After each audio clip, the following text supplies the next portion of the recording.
All right, welcome back. Example number 9, how to find solutions of a trigonometric equation.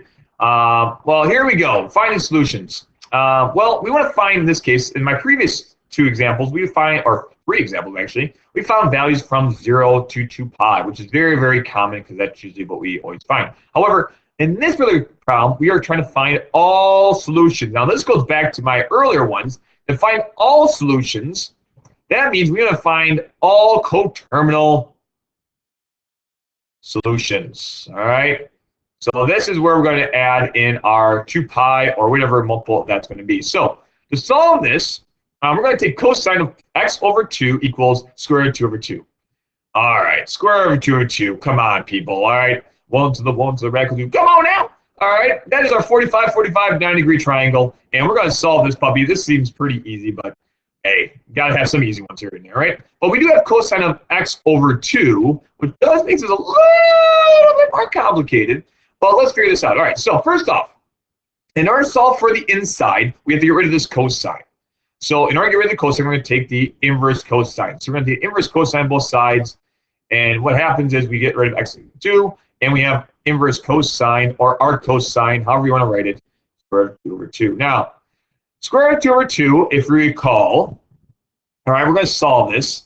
And if you put this in your calculator, all right, inverse cosine is square root of 2 over 2, what you're going to get is 45 degrees, because you only get values between a positive and negative. So what we have, between 0 and pi, 0 to pi, and since its cosine is positive, cosine x sine y, cosine is positive, this ratio is positive, that's how I know, is going to be in the first quadrant and also in the fourth quadrant, because that's when x is positive. All right, first and fourth. So we're looking for this angle here and that angle way over here, because we always find the angles between 0 and 2 pi, 0 to 5.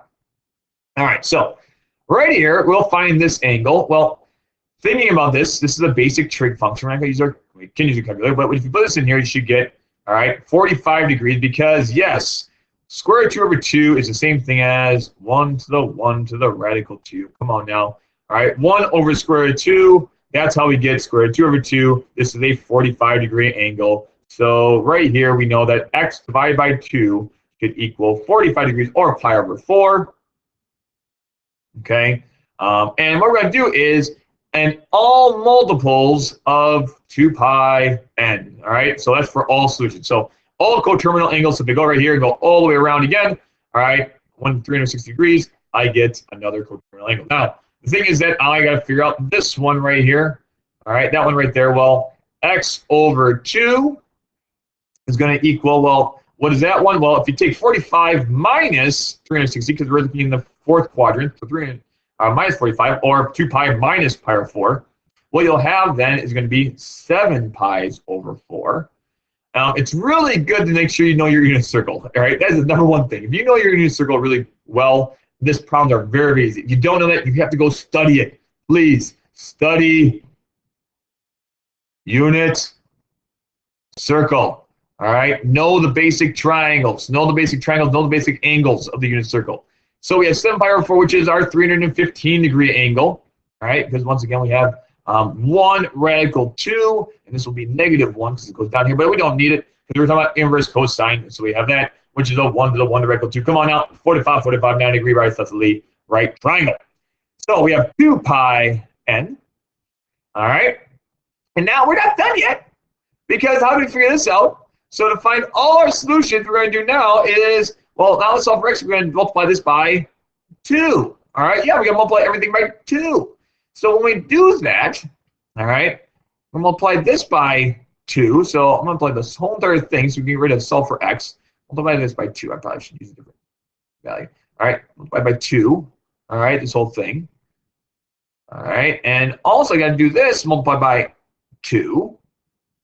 And so what we have then is going to be x by itself. And we'll have 2 times that, it's going to be pi over 2 now, plus, all right, what do we got here? Well, it's going to be 4 pi n. 4 pi n. And over here, do the same thing. What I'll have then is going to be 7 pi over 2 plus another, all right, 4 pi n. And that would be our solution for all of the possible solutions.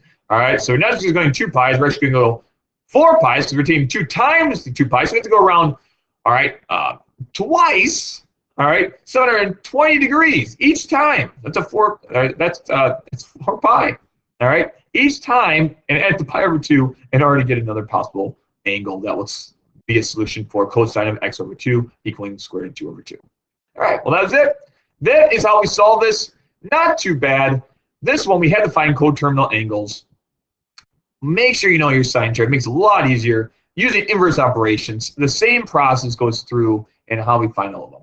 The key thing in all the solutions, so make sure you add in, all right, where n is any possible integers, and when you're solving this. All right, hope that helps you out. Good luck and God bless in the rest of your problems.